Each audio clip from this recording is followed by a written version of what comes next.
Hi అండి, అందరికి నమస్కారం. నేను వేణు.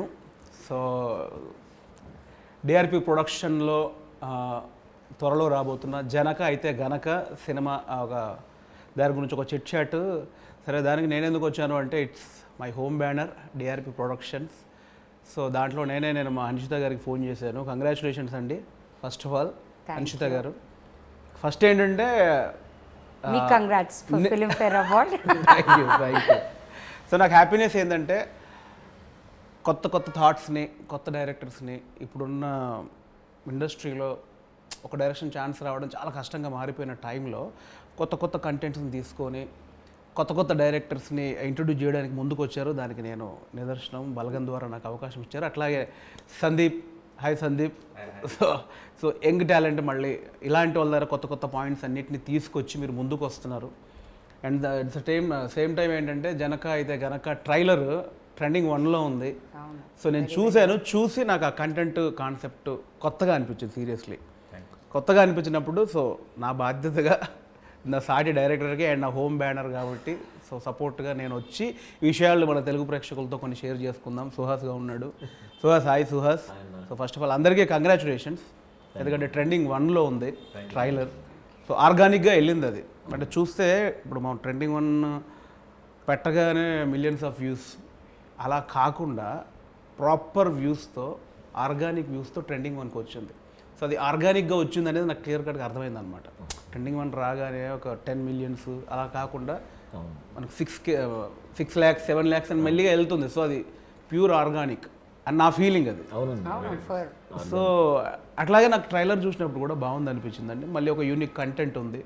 ప్రాపర్ ఫ్యామిలీ డ్రామాలో ఒక ఇప్పుడున్న బర్నింగ్ ఇష్యూ అంటే ఇప్పుడున్న పిల్లలకి స్కూల్ ఖర్చులు కానీ, వాళ్ళని పెంచడానికి జరిగే ఖర్చులు కానీ, వాళ్ళ బాధ్యతలు ఎక్కువైపోయినాయి ఇప్పుడు.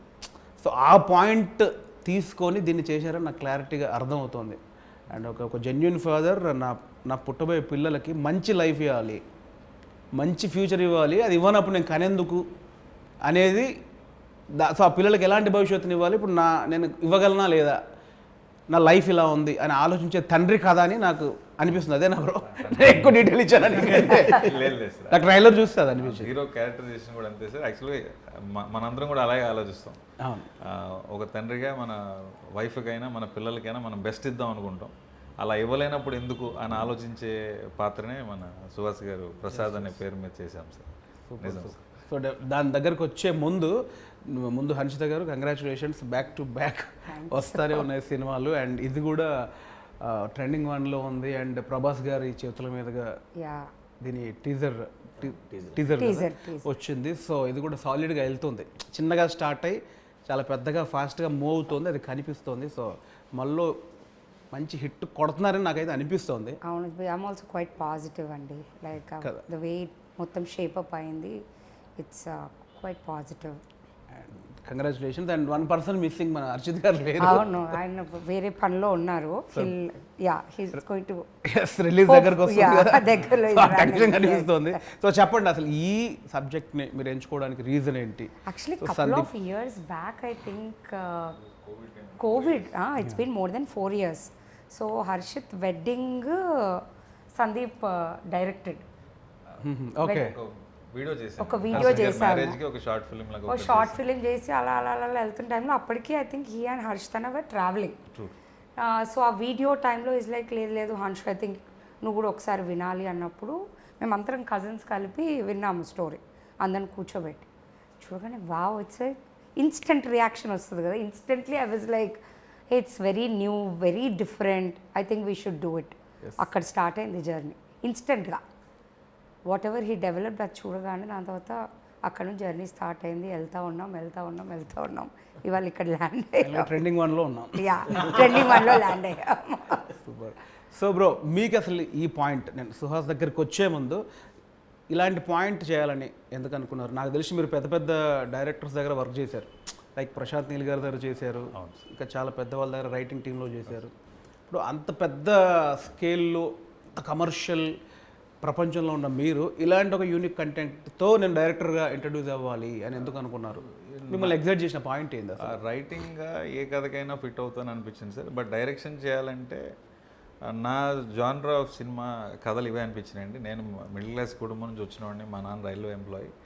సో నేను చూసిన లైఫ్లో నాకు చాలా చాలా గ్రౌండెడ్ ఎమోషన్స్ ఉంటాయి అనిపించింది. సో నా కథలన్నీ ఇలాగే ఉంటాయి సార్. నాకు అంత పెద్ద సినిమాలు చేయడం రాదు, ఆనెస్ట్ ఫ్యాక్ట్. ప్రశాంత్ సార్తో కూడా చాలాసార్లు అన్నారు, సార్ మీరు ఆల్రెడీ మీరు కేజీఎఫ్ సలార్లు మీరు ఉన్నారు, మాలాంటి వాళ్ళకి ఛాన్సే లేదు అని అనిపించింది సార్. నేను రాజుగారి సంస్థలో ఆల్మోస్ట్ 7 సంవత్సరాలుగా ఉన్నానండి. వేరే ఫిల్మ్ కోసమని వచ్చాము. తర్వాత కోవిడ్ ముందు వేరే స్టోరీ లైన్ ఒకటి చెప్పాను, రాజుగారు చేద్దాం అన్నారు. కోవిడ్ తర్వాత మళ్ళీ ఇది ఎప్పుడో ఒక 8-9 ఇయర్స్ బ్యాక్ ఉన్న ఐడియా. అంటే ఇట్లాంటి ఐడియా రాజుగారు ఓకే చేస్తారా లేదా అనే ఒక ఫీలింగ్ ఉంది. But Covid changed a lot of things. OTT అవన్నీ రావటం, కొత్త కాన్సెప్ట్స్ని కూడా పబ్లిక్ చూస్తారు అనే ఫీలింగ్. రాజుగారు వినంగానే ఇక్కడే ఇదే రూమ్లో చెప్పాను, 2 మినిట్స్లో ఓకే చేశారు. షాక్ అసలు. తర్వాత మేడంకి, మన హర్షిత్ గారికి చెప్పాను. సో యునానిమస్గా అందరూ వెరీ పాజిటివ్ రెస్పాన్స్ ఇచ్చి స్టార్ట్ చేశారు. Definitely burning point. 3 మీటింగ్స్ అనేటివి లేవు ఈ స్టోరీకి. ఎవరికి చెప్పినా ఇన్స్టెంట్గా అరే భలే కొత్తగా ఉంది. So instant feeling was that. Actually burning point అది. యాక్చువల్గా ఉన్న దాంట్లో బర్నింగ్ పాయింట్ అది. అందరికీ రిలేటబుల్ అయ్యే కథ అండ్ సమస్య కూడా అదే. సో డార్లింగ్ చెప్పు Suhas, first of all congratulations darling. Thanks అన్న. సో నాకు సుహాసం చూస్తే ఏంటంటే మా ఫ్యామిలీ, మా కామెడీ ఫ్యామిలీ కదా, దాంట్లోంచి స్టెప్ బై స్టెప్ తను కష్టపడుతూ వస్తున్నాడు డార్లింగ్. కంగ్రాచులేషన్. థ్యాంక్స్ అన్న. ఇంకా చాలా ముందుకు వెళ్ళాలి మనస్ఫూర్తిగా కోరుకుంటున్నాను. థ్యాంక్ యూ అన్న. సో ఇప్పుడు సుహాస్ సినిమాలంటే వచ్చే ఆడియన్కి ఒక ఇది ఉంది, మావాడు ఏదో కొత్త పాయింట్ చెప్తాడు. అంటే ప్రీవియస్ సినిమాలు కానీ ఇప్పుడు ఈ ఎంచుకున్న కథ కానీ మాకు కనిపిస్తుంది. ప్రతి దాంట్లో కొత్త పాయింట్ ఉంటే సుహాస్ సినిమాకి వెళ్ళాలంటే సంథింగ్ ఏదో పాయింట్ మీద మాట్లాడతాడు అనేది ఆడియన్కి ఒక క్లారిటీ ఉంది. సో దీంట్లో నేను ఎగ్జైట్ చేసిన పాయింట్ ఏంటి, అసలు ఎందుకు చేయాలనిపించింది కదా? చెప్పిన వెంటనే అదే ఆవిడ చెప్పినట్టు ఇన్స్టెంట్ రియాక్షన్ అన్న. ఆయన నరేషన్ చెప్పడం స్టార్ట్ చేసిన 10-15 మినిట్స్ నుంచి నేను నవ్వుతానే ఉన్నాను. నవ్వి ఎప్పుడు చేద్దాం అని ఇమీడియట్గా ఎగ్జైట్మెంట్ వచ్చేసింది అన్న. తొందరగా ఈ సినిమా చేసి ఏమేమైతే డిస్కస్ చేసాం ఈ సినిమాలో అవన్నీ తొందరగా ఆడియన్స్కి చూపించాలి అని అనిపించింది అన్న. అంటే ఆ మిడిల్ క్లాస్ ఎమోషన్ కానీ, ఫాదర్కి సన్కి మధ్యన ఉన్న రిలేషన్ కానీ, అండ్ వైఫ్ క్యారెక్టర్ నేను బాగా పర్సనల్గా బాగా కనెక్ట్ అయ్యాను. చాలా మంచి సీన్స్ ఉంటాయి నాకు వైఫ్కి, సంకీర్తన తనతో. అండ్ కోర్ట్ ఎపిసోడ్ చాలా హిలేరియస్గా ఉంటుంది అన్న. Rajendra Prasad sir court episode ఆ ఇష్యూ సీరియస్గా ఉండదు. అంటే దీనిలో ఒక ట్రైలర్లో నాకు అబ్జర్వ్ చేసిందంటే ఒక థింగ్ మీద ఏదైతే కండోమ్ మీద కేసు వేయొచ్చు అనే ఒక పాయింట్ నాకు కనిపించింది. అదేనా? అవును సార్. దాని మీద డిస్కస్ జరుగుతుంది. అది సీరియస్గా ఉండబోతుందా, కామెడీగా ఉండబోతుందా? రిలవెంట్గా ఉంటుందని చెప్పచ్చు సార్. వెరీ హిలేరియస్గానే చెప్తూ ఈ ఇష్యూకు సంబంధించిన ఎన్ని ఎమోషన్స్ తగిలితే ప్రతి ఎమోషన్ టచ్ అవుతుందండి. ఫ్యామిలీ అందరూ కలిసి కూర్చొని చూడాల్సిన మూమెంట్స్ ఉంటాయి.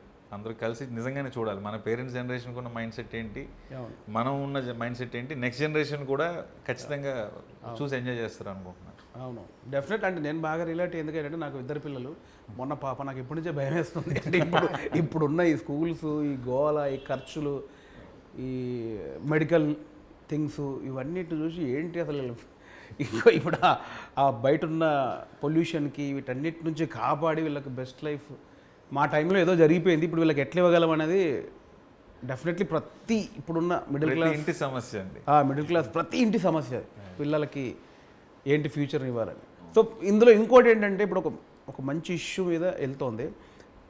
చాలా మిడిల్ క్లాస్లో ఉండే ఒక బామ్మ, తండ్రి కొడుకులకు మధ్యలో ఉండే గొడవ, కొడుకుని వెనకేసుకొచ్చే తల్లి, ఆ చిన్న చిన్న ఇళ్ళల్లో మిడిల్ క్లాస్ హస్బెండ్ భార్యకు మధ్యలో ఉన్న రొమాన్స్, ఇవన్నీ ఎట్లా డిజైన్ చేశారు మీరు? అంటే మీకు లైఫ్ ఎక్స్పీరియన్స్లో ఉన్నాయా లేక అంటే ప్యూర్గా కనిపిస్తుంది ఒక బామ్మ ఒక నాన్న వాళ్ళిద్దరి మధ్యలో టామ్ అండ్ జెర్రీ గొడవలు? మనం చూసినవే సార్. మనకి అందరికీ మనం అందరం కామన్ సమ్మర్ వెకేషన్కి అంటే నాయనమ్మ ఇంటికో అమ్మమ్మ ఇంటికో వెళ్ళేవాళ్ళం. అక్కడ అందరం కజిన్స్ కలిసేది, నాయనమ్మని ఆటపట్టించేది, బాబాయిల దగ్గర మామయ్య దగ్గర దెబ్బలు తినేది. సో ఈ ఎమోషన్సే అన్నీ చూస్తున్నాం కాబట్టి మోస్ట్లీ అదే రాశాను. కొత్తగా క్రియేట్ చేసింది అని అయితే నేను అనుకోను సార్. మనం చూసినవే మన పక్కింట్లో జరుగుతున్నట్టుగానే డీల్ చేశాను సార్. సో ఎట్లా ఎంజాయ్ చేశారంటే కాస్టింగ్ అయితే చాలా చాలా బాగుంది. ఫస్ట్ ఆఫ్ ఆల్ గోకరాజ్ గారు ఫాదర్గా ఆ కెమిస్ట్రీ భలే వర్కౌట్ అయిందని కనిపిస్తోంది. బామ్మ ట్రాక్ సాలిడ్గా కనిపిస్తోంది. అండ్ కిషోర్, వెన్నెల కిషోర్ సాలిడ్గా టైమింగ్ తెలిసిపోతుంది. ఎట్లా ఎంజాయ్ చేశారు మీరు అసలు? అంటే ఇప్పుడు అదే ఫస్ట్ డైరెక్టర్గా ఇప్పుడు కిషోర్ ఉన్నాడు, చాలా పెద్ద సూపర్ స్టార్ యాక్టర్ ఆయన. గోకరాజ్ గారు పెద్ద యాక్టరు, రాజేంద్ర ప్రసాద్ గారు మురళీ శర్మ గారు, మురళీ శర్మ గారు, ప్రభాస్ గారు, వెంకటేశ్వర్ గారు, వీళ్ళందరూ ఎట్లా డీల్ చేసావు బ్రో అదే డెబ్యూ డైరెక్టర్గా పెద్ద పెద్ద నాకు అది డౌట్ ఫస్ట్ అసలు దానికంటే ఒక స్టెప్ ముందు వెళ్తే నేను ఏ క్యారెక్టర్కి ఏ యాక్టర్ కావాలనుకున్నానో మా ప్రొడ్యూసర్స్ మన హర్షిత గారు, హర్షిత్ గారు కానీ మా రాజు గారు కానీ ఎవరు కావాలంటే వాళ్ళని ఇచ్చారండి. పలానా వాళ్ళు కావాలి అంటే ఇంక డిస్కషన్ లేదు, వాళ్ళనే ఇచ్చారు. తర్వాత నాకేంటంటే ఏదో ఫిల్మ్ఫేర్ ఈవెంట్కి వెళ్తే పెద్ద పెద్ద స్టార్స్తో మనం కూర్చొని చూస్తాం కదా, అంతే సార్ నా ఎక్స్పీరియన్స్, అందుకంటే ఏం లేదు. రాజేంద్ర ప్రసాద్ గారు ఇంకా నాకు చాలా ఫేవరెట్ యాక్టర్ ఆయన. నేను చాలా తక్కువ సినిమాలు చూసినా ఆయన సినిమాలు ఎక్కువ, జంధ్యాల గారి కాంబినేషన్ చూశాను. సో ఆయన ఏంటంటే ఒక బుక్ లాగా, నీకు పలానా ఎక్స్ప్రెషన్ కావాలా ఈ పేపర్లో తీసుకో, ఇది కావాలా ఇది పేపర్లో తీసుకో, ఆ టైపు. కిషోర్ గారు అయితే మనం ఒక సీన్ ఇది అని చెప్తే దాన్ని ఇంప్రూవైజ్ చేసి ఇంకా బెటర్ చేసేవారు. కిషోర్ గారు ప్రభాస్ సీన్ గారి కాంబినేషన్ అయితే అవుట్ స్టాండింగ్గా వర్కౌట్ అయింది, అవుతుంది అని నమ్ముతున్నాను సార్. మురళీ శర్మ గారు ప్రెసెన్స్ ఎక్స్ట్రాడినరీగా వచ్చింది. నాకైతే ప్రతి ఆర్టిస్ట్ ప్రతి టెక్నీషియన్. నాకు కూడా స్టార్టింగ్లో సినిమా స్టార్ట్ అయిన పాయింట్ తెలుసు, నేను అడిగే ఏదైనా ఉంటే చూడడానికి దాకా నాకు ఎందుకే లేదు అంటే వాళ్ళు నేను ఫిట్ అవ్వనా చేయలేనా లేదు సార్, అదే ఒకే కంపౌండ్లో ఉండి మనం అంతకో నువ్వు కూడా ఇవ్వకపోతే లేదు సార్, ఎందుకు అది చెప్పండి. లేదు సార్. పెళ్లి కూడా మిమ్మల్ని ఒక డైరెక్టర్ లాగే వద్దు అలా చూడొద్దు, నాలో నటుడు ఉన్నాడు, అడిగారండి, చెప్పారు. యాక్టర్ ఉన్నాడు, అలా వేయొద్దు దానికే దీనికి. నేను బలగన్ సినిమా చూసాక యాక్చువల్గా మనకి కన్నీళ్ళు ఉంటే చాలా తర్వాత తెలిసిందండి, బలగన్ నుంచి తెలిసింది. మీరు లాస్ట్ 20 minutes అసలు అది చూసిన తర్వాత నిజంగా నేను ఇంత డైరెక్టర్ అంత రెస్పెక్ట్ ఆ పొజిషన్కి వెళ్ళిపోయింది సార్. అది ఉంచుకొని ఈ యాంగిల్ కూడా ఓపెన్ చేయండి. I'm lucky sir. దానికి చెప్పు సుహాస్, ఇప్పుడు రాజేంద్ర ప్రసాద్ గారు ఉన్నారు, కిషోర్ గారు ఉన్నారు, ప్రభాస్ సీనన్ ఉన్నాడు, ప్యూర్గా ఒక middle class wife and husband, ఆ చాటు రొమాన్స్లు చాలా అద్భుతంగా అది ఆ కెమిస్ట్రీ నాకు కనిపిస్తుంది ట్రైలర్లో. ఎట్లా ఉంది మీకు వీళ్ళందరితో వర్క్ చేయడం అండ్ సంగీత గారితో చేయడం? ఫస్ట్ తను మలయాళం అమ్మాయి అని చెప్పారన్న. ఓకే. ఇప్పుడు నాకు ఫస్ట్ వచ్చిన భయం ఏంటంటే ఇప్పుడు ప్రాంప్ట్లు అంటారు, మనం ఎలా చేస్తాం అదో గోల్ ఉంటుందేమో అని అనుకున్నాను. బట్ ఆవిడ ముందు నుంచే వర్క్షాప్స్కి వచ్చి కూర్చుని ప్రతి డైలాగ్ ఆవిడ నేర్చుకుని తను ప్రతి షార్ట్ సింగిల్ టేక్లోనే చేసింది. డైలాగ్ ఎక్కడ రోల్ అవ్వకుండా కరెక్ట్ తెలుగు మాట్లాడితే చేసిందన్న. అది సూపర్ హ్యాపీ అండ్ చాలా బాగా చేసిందన్న అమ్మాయి. సినిమా తర్వాత అందరికీ నచ్చేస్తుంది. And Rajendra Prasad sir obviously నాకు చాలా ఫేవరెట్ అన్న. ఆయన సినిమా అంటే అంటే నా ఫేవరెట్ సినిమాల్లో నచ్చిన డైలాగులన్నీ వెళ్ళి అడిగేస్తూ ఉంటుండే అనమాట. సరే ఈ డైలాగ్ భలే ఉంటుంది కదా, ఆ టైంలో సెట్లు ఎలాగ ఉండేది, ఉన్న క్వశ్చన్లన్నీ కక్కేసేవాడిని.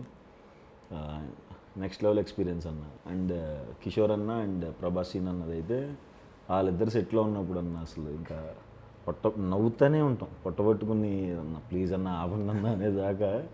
వాళ్ళిద్దరు ట్రాక్ అంటే సినిమాలోనూ అలాగే ఉంటుంది, ఆఫ్లైన్ కూడా అంతే నవ్వించారన్న. చాలా మంచి ఎక్స్పీరియన్స్ అన్న. నేను బేసిక్గా అది మిస్ అవుతున్నాను తెలుసు. అంటే రెగ్యులర్ షూటింగ్ అంతకుముందు వెళ్ళేటప్పుడు స్పాట్లో కూర్చొని నలుగురు కమెడియన్లు ఆ జోకులు వేసుకొని ఏదో ట్రాక్ పెట్టుకొని హిలేరియస్గా నవ్వే ఒక ఎక్స్పీరియన్స్ ఉంది చూసావా.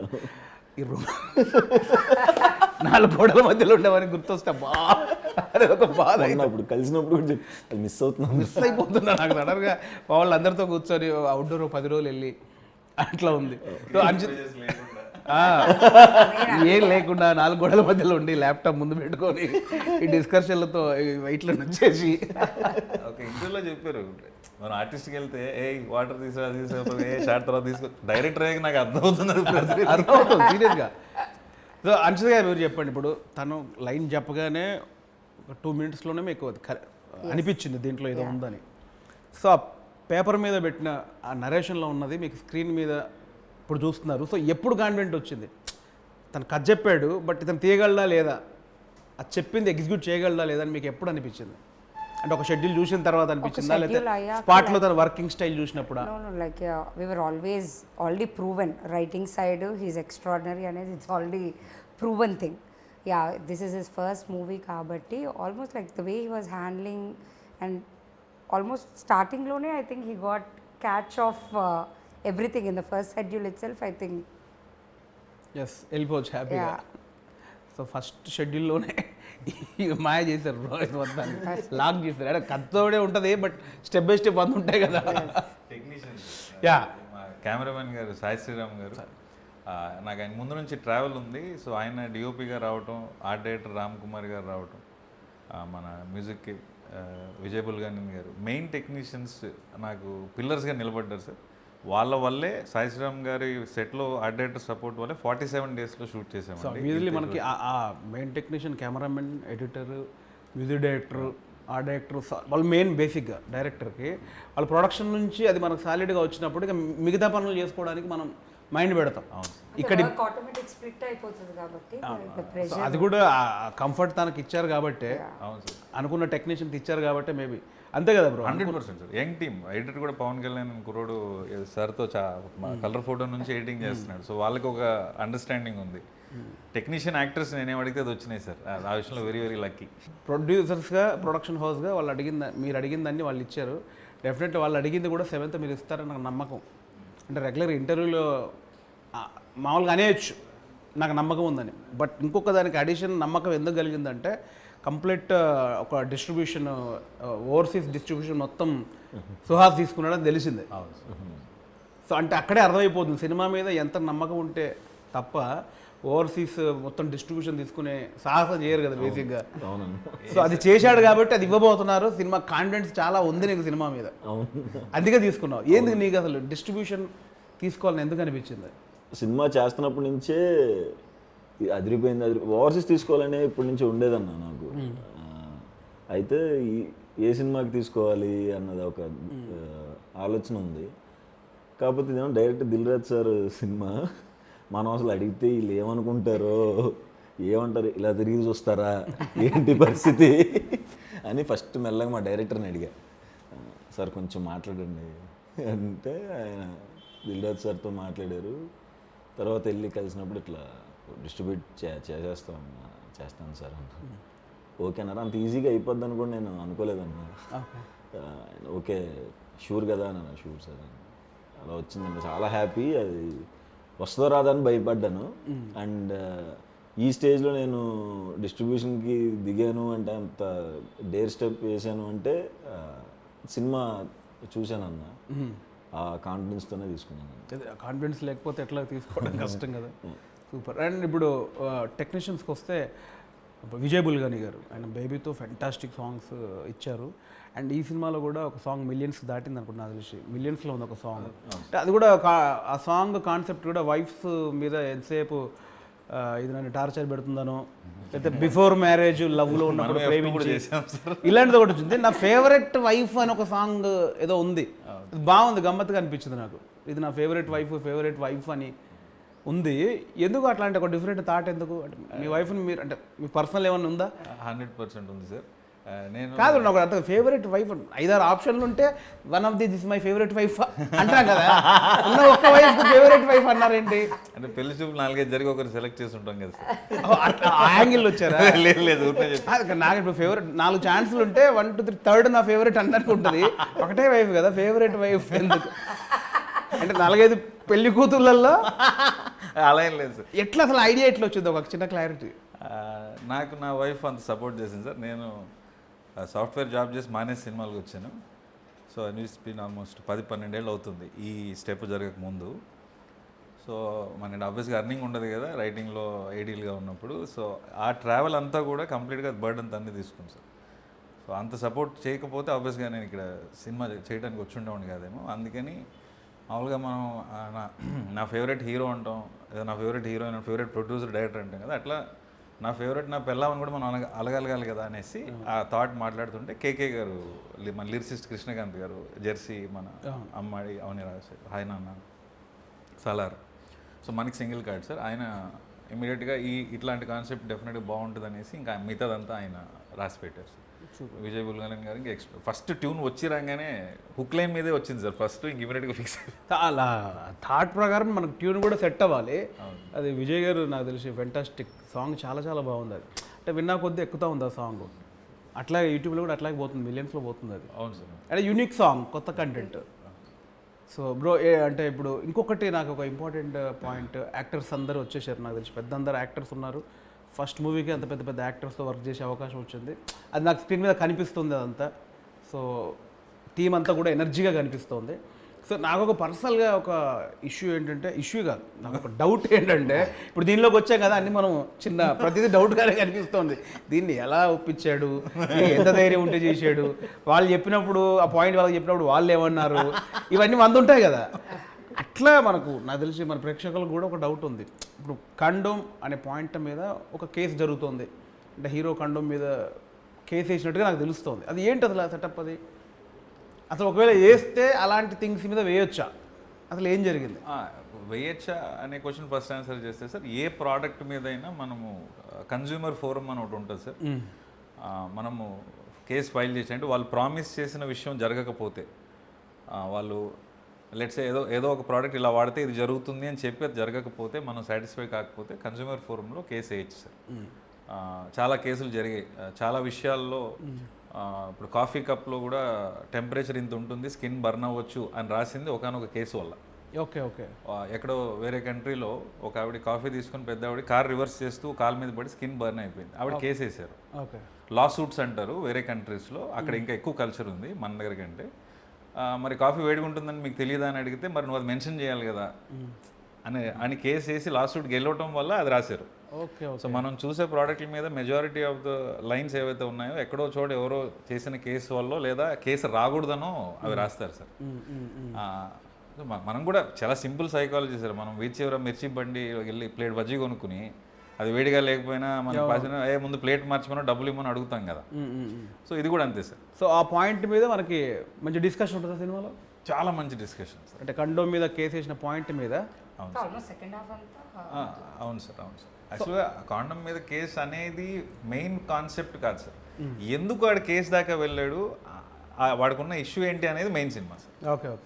మీకు ఎలా అనిపించిందండి? ఇప్పుడు బేసిక్గా ఫ్యామిలీ మొత్తం, అంటే బామ్మ ఉంది, తండ్రి కొడుకులు, beautiful middle class wife and husband, దీంట్లో ఈ ఇష్యూ పెడితే మళ్ళీ ఫ్యామిలీ ఏదైతే డిస్టర్బ్ అయిపోతారా, వాళ్ళు తీసుకుంటారా లేదా అని మీకు నమ్మకం ఎక్కడ కలిగింది అసలు? అంటే అదే నాకు అనిపించిన డిఫరెంట్ పాయింటే అది.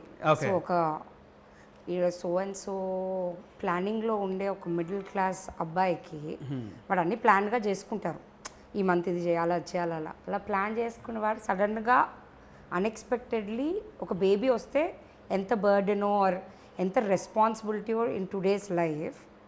సో దానికోసం హీస్ ఫైటింగ్. ఓకే. నాకు నచ్చింది ఆ పాయింట్ యాక్చువల్లీ. నీకు ఎలా అనిపించింది సుహాస్? అంటే సెకండ్ హాఫ్లో మేజర్గా వచ్చేది అది, మేజర్ సెటప్ అవుతుంది కదా ఒక కండోమ్ మీద కేసు అనేది. ఇది రీచ్ అవుద్ది, ఇది ఇప్పుడు నన్ను అభిమానించే ప్రేక్షకులకి ఇది కనెక్ట్ అవుద్ది అని ఎక్కడ నీకు అది పాయింట్ ఎగ్జైట్ అయింది? అంటే నాకు ఇది మనం ఎక్కడ ఆ పదం వాడలేదన్న సినిమాలో, ప్రొడక్ట్ అనేవి మాట్లాడుతున్నాం. What ever it is, product చూపిస్తే తెలిసిపోద్ది కదా. అదే అంటే ఆ పదం ఎక్కువసారి రాకుండా ప్రొడక్ట్ అని అనుకుంటా కొన్నిసార్లు వచ్చింది, కానీ అదేం బ్రెయిన్లో ఉండదన్న చూసేవాళ్ళకి, అంత వేరే ఎమోషన్ మీద వెళ్ళిపోతాం. అంతే అంతే. ప్రొడక్ట్ అనుకున్నా దానివల్ల వచ్చే జెన్యున్ విషయాలు అవును మాట్లాడుతూ ఉన్నా. సినిమా అయిపోయేపటికి smaller picture, the bigger picture is the family and అది మీరు ఏదైతే బర్నింగ్ ఇష్యూ అంటున్నారో అది మెయిన్ పాయింట్. మెయిన్ పాయింట్ అది మాట్లాడడానికి మన రైటింగ్ భాషలో ఏదో క్యాటలిస్ట్ అని ఏదో అంటూ ఉంటారు కదా, అట్లాంటి అంశం ఇది సార్. ఓకే. సో ప్రతి ఇంటిలో జరిగే డిస్కషనే ఎవరికి తెలియదు కదా. ఇవాళ జనరేషన్లో కాండమో లేకపోతే సేఫ్టీ అనేది పెద్ద మ్యాటరే కాదు, బట్ స్కూల్ టెక్స్ట్ బుక్స్లో కూడా అవేర్నెస్ కింద చెప్తున్నారు. సో అసలు అది ఇవాళ మైండ్ సెట్ కాదు, అసలు పెద్ద ఇష్యూ కూడా సార్. మనం జీరో వల్గారిటీ సినిమా మొత్తం.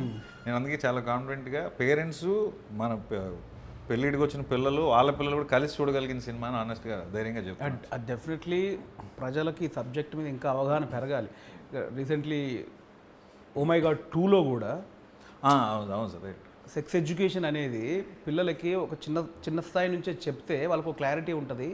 చాలా ఇంపార్టెంట్ ఇష్యూ అది. అంటే ఆ ప్రోడక్ట్ని ఏదో ఇంకో రకంగా అనుకుంటున్నారు. అది ఇప్పుడున్న జనరేషన్కి మనకి దాన్ని ఏమంటారు, ఆ ఎడ్యుకేషన్లో ఒక భాగం అవ్వాలి. దాని గురించి అందరికి తెలిస్తేనే కదా. నాకు ఒక చిన్న సోషల్ ఒక బాధ్యత, సామాజిక బాధ్యత కూడా ఇది. 100%. నాకు అట్లా అనిపిస్తుంది బేసికలీ. అంటే మనకి నానమ్మల కాలం నుంచి అదేంటి చిచి అని అంటారు. ఆ చిచి కాదు, ఇది ఇప్పుడున్న సొసైటీకి అది తెలియవలసిన విషయం. అయిపోయింది స్కూల్స్ దగ్గర నుంచి 3-4 ఇయర్స్ దగ్గర నుంచి like the awareness coming and మనం కూడా everybody possible we have to do our part చేయాలి. సో అది నాకు తెలిసి మంచి పాయింట్. నాకు అది పర్సనల్గా ఆ పాయింట్ చాలా మంచిదని నేను దాని గురించి అడిగాను బేసిక్గా. ఆ డీటెయిల్ ఆడియన్స్ కూడా తెలియాలని. నా పర్సనల్గా అది అవేర్నెస్ రావాలి అందరికీ. నిజం, చాలా very very honestly very good question. అది నిజం కూడా సార్. మనం కూడా అవేర్నెస్ అనే డైమెన్షన్తో పాటు we're actually discussing even bigger thing. అంతకంటే పెద్ద సమస్య మనదైతే పిల్లలు ఇవాళ రోజున ఉన్న ఖర్చులు కానీ పెంచాలనుకుంటే వచ్చే భయాలు కానీ అది కూడా డిస్కస్ చేస్తున్నాము. మన ఇంట్లో మనం ఎలా మాట్లాడుకుంటామో ఒక నాన్న కొడుకు అమ్మ కూతురు లాగా మాట్లాడుకున్నట్టే ఉంటుంది సార్ సినిమా అంతా కూడా. ముందు ఫస్ట్ ఆఫ్ ఆల్ మన బ్యానరే ఫ్యామిలీ బ్యానర్. డెఫినెట్లీ ముందు సినిమా ఎక్కదు. ఇప్పుడు దిల్రాజు గారి సినిమా అంటే ఫ్యామిలీ సినిమాలకి ఒక బ్రాండ్ అది. అండ్ డిఆర్పి కూడా స్టార్ట్ అయింది. ఇప్పుడు మన ఫస్ట్ సినిమా బలగం మన దాంట్లో వచ్చింది, అది ఫ్యామిలీ. ఇది కూడా ఫ్యామిలీకి అవేర్నెస్తో పాటు మళ్ళీ ఆ కుటుంబ వాళ్ళ రిలేషన్స్, తండ్రి కొడుకుల రిలేషన్ కానీ, వైఫ్ అండ్ హస్బెండ్, బామ్మ, అవన్నీ ప్యూర్గా మళ్ళీ ప్యూర్ ఫ్యామిలీ సినిమా కనిపిస్తుంది. కొత్త గొప్ప మీరు సెట్ చేసిన ప్రెషర్ అని చెప్పాలి. వీళ్ళిద్దరు కలిసి మనకి సెట్ చేసింది. ఇది బ్యానర్ ఫస్ట్ సినిమా బలగం చేశారండి. Out standing response. మనమే కానీ లేట్ సంగతి. నెక్స్ట్ మన సినిమా వస్తుంటే ఎలాంటి సినిమా రావాలి, మళ్ళీ మంచి సినిమా చేయకపోతే సెట్ చేసి అనుభవిస్తున్నాను అదంతా ఇక్కడ ఉండి అది అనుభవిస్తుంది. ఇంత వైట్ ఉండేది కాదు బ్రో. చూడు ఇది వచ్చేసింది.